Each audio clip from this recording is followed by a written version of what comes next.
मिसेलिन शहर में दो भाई बहन रहते थे। बहन का नाम था विएला और भाई का नाम था सेबास्टियन। ये दोनों जुड़वा थे और बिल्कुल एक दूसरे के जैसे ही दिखते थे। एक दिन वो जहाज पर बैठे कहीं जा रहे थे, तभी तूफान आया और उनका जहाज इलीरिया देश के नजदीक एक चट्टान से टकरा गया और टूट गया। जहाज का कप्तान कुछ लोगों को साथ लेकर एक छोटी सी नाव पर सवार होकर निकल गया और बाकी के लोग समंदर में ही डूब गए।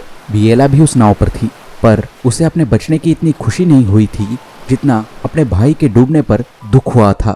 उसने कप्तान से पूछा, ये कौन सा देश है? इलीरिया। मैं इलीरिया में रहकर क्या करूंगी? मेरा भाई तो स्वर्ग में पहुंच गया है। कप्तान, क्या तुम समझते हो कि वो डूबा नहीं होगा? जिस समय तुम और बाकी सब इस छोटी सी नाव पर बैठने लगे और जहाज टूटा, मैंने देखा कि तुम्हारे भाई ने खुद को एक मस्तूल से बांध लिया और वो उसी के सहारे बहता बहता कहीं जा पहुंचा होगा। ये बात सुनकर विएला को थोड़ी हिम्मत मिली। उसने कप्तान से पूछा, क्या तुम इस देश को जानते हो? हाँ, मैं यही पैदा हुआ था। यहाँ का राजा कौन है? आर्सिनो बहुत अच्छा राजा है। उसकी अभी तक शादी नहीं हुई। जब मैं इलीरिया में था तब लोग कहते थे कि राजा एक लड़की से प्यार करता है, शायद उसका नाम ओलिविया है। ओलिविया कौन है? वो एक बहुत अच्छी लड़की है। उसका बाप भी बहुत अच्छा था। उसका एक बेटा भी था जो शायद 12 महीनों पहले मर गया। ओलिविया अपने भाई के दुख में इतनी दुखी हो गई कि उसने किसी और आदमी को देखना तक छोड़ दिया। फिर विओला के मन में ख्याल आया कि वो आदमी का भेष बदलकर राजा की नौकर बन जाए। कप्तान एक अच्छा आदमी था, उसको विओला पर दया आ गई। फिर कप्तान ने उसके लिए वैसे कपड़े बना दिए जैसा उसका भाई सेबास्टियन पहनता था और फिर विओला कपड़े पहनकर तैयार हुई। तब वो बिल्कुल अपने भाई की तरह लग रही थी। फिर उसने अपना नाम बदलकर विओला के बजाय सिसेरियो रख लिया।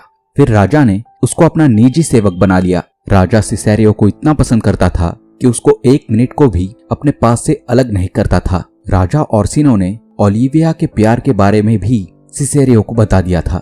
राजा ओलिविया से शादी करना चाहता था, पर ओलिविया इसके लिए राजी नहीं हो रही थी। इसलिए राजा बहुत दुखी रहता था। जैसे जैसे राजा ओलिविया के लिए प्यार दिखा था, वैसे वैसे विओला को भी राजा से प्यार होने लगा। उसे इस बात पर हैरानी होने लगी कि राजा को ओलिविया क्यों ठुकरा रही है। उसने कई बार राजा से कहा कि अगर ओलिविया आपको नहीं चाहती तो जाने दीजिए, पर राजा नहीं माना। जब ये बातें हो रही थी तब राजा के पास एक इंसान आया जिसको उसने ओलिविया के पास भेजा था। उसने कहा, महाराज, देवी जी आपके पास नहीं आ सकती। उनकी नौकरानियों ने कहा कि 7 सालों तक वो किसी का चेहरा नहीं देखेगी। उनकी भाई की मौत के दुख में उन्होंने खुद को कमरे में बंद कर रखा है। फिर राजा ने विओला से कहा, सिसेरियो, मैंने तुम्हें अपने दिल की सारी बातें बता दी है, इसलिए तुम अब ओलिविया के पास जाकर उसे मेरे प्यार का हाल बताओ। कुछ ऐसा उपाय करना कि मेहनत बेकार नहीं जाए, तुम्हें उससे बिना मिले नहीं लौटना पड़े। महाराज, अगर उसको इतना दुख है तो वो मुझे भी अपने पास नहीं आने देगी। खूब शोरगुल करना, खूब चिल्लाना, जिससे तुम्हारा मकसद पूरा हो जाए। राजा की आज्ञा पाकर विओला ओलिविया के घर के लिए निकल गई, पर यह काम उसे करना पसंद नहीं था, क्योंकि वो एक औरत को उस आदमी के साथ शादी करने के लिए राजी करने जा रही थी जिससे वो खुद शादी करना चाहती थी। पर क्योंकि राजा की आज्ञा का पालन करना जरूरी था, इसलिए उसने इस काम को बहुत ईमानदारी से किया। जब वो ओलिविया के घर पहुंची तब उसकी नौकरानियों ने ओलिविया से कहा, एक लड़का आपसे बात करना चाहता है, कह दो मैं नहीं मिल सकती, पर वो कहता है कि वो आपसे मिलकर ही जाएगा। आप जब तक उसे अपने पास आने की आज्ञा नहीं देती तब तक वो दरवाजे से नहीं हटेगा, ऐसा कह रहा है।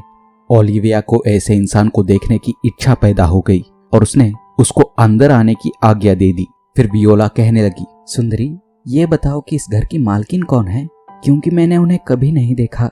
मैं अपनी बात को किसी और के सामने बेकार में नहीं कह सकता। तुमको किसने भेजा है? क्या तुम ही इस घर की मालकिन हो? हाँ, मैं ही हूँ। तुम तो बहुत अजीब हो, तुम दरवाजे से गए ही नहीं। मैंने यहाँ तुम्हारी बातें सुनने नहीं बुलाया, बल्कि तुम्हारा चेहरा देखने के लिए बुलाया था। तुम कौन हो जो इतने अड़ियल हो? अगर तुम पागल हो तो यहाँ से चले जाओ, मैं सिर्फ एक दूत हूँ। अच्छा कहो, परम सुंदरी, तुम्हारी बातें कहाँ से आई है? ऑर्सिनो के मन से। मैंने पढ़ा है ये, इसमें कुछ नहीं है। और क्या कहना है? ओलिविया सिसेरियो को देखकर उसके प्यार में पड़ गई।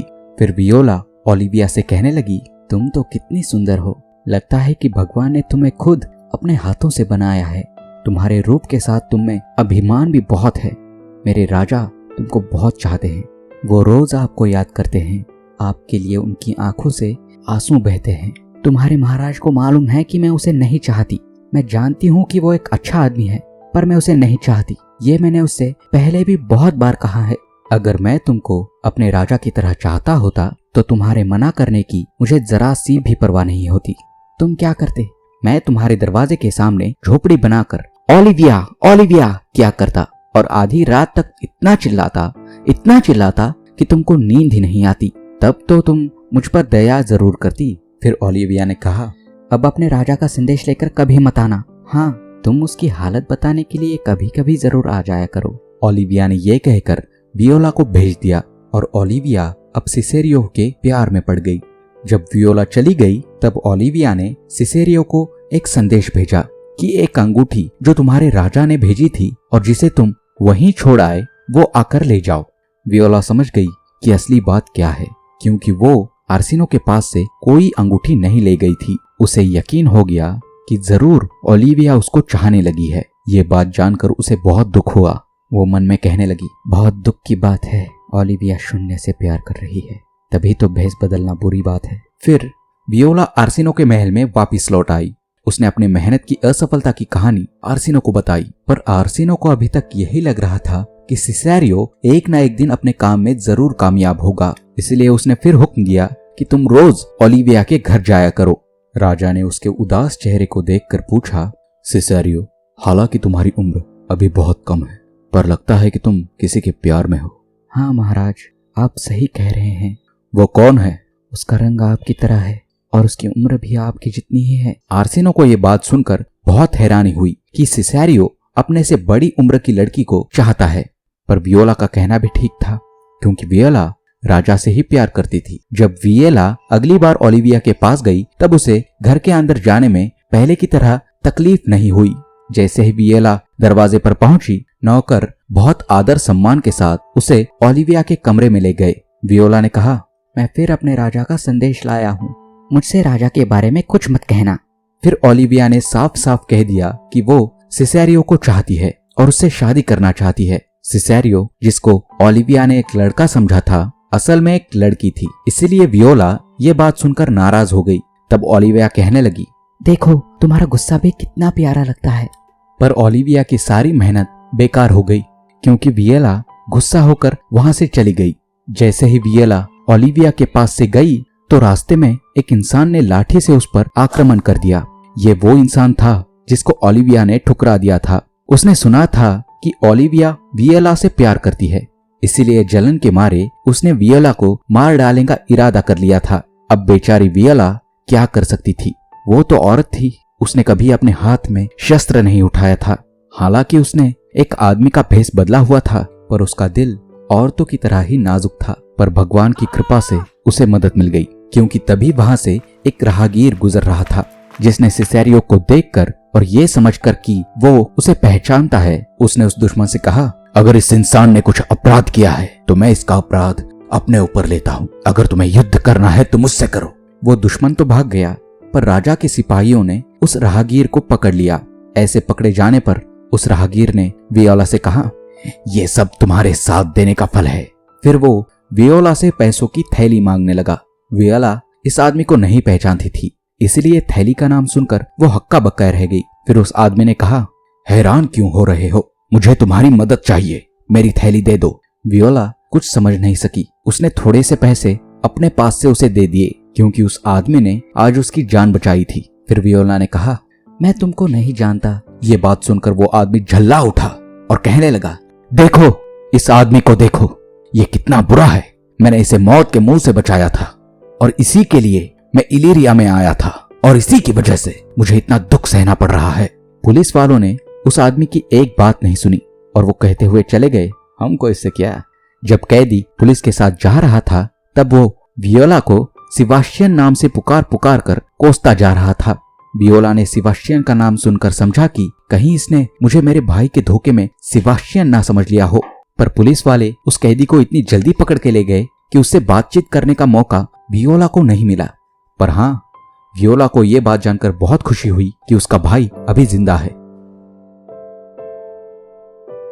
आपको अगर ये वीडियो अच्छा लगा तो लाइक कीजिए, शेयर कीजिए और सब्सक्राइब कीजिए।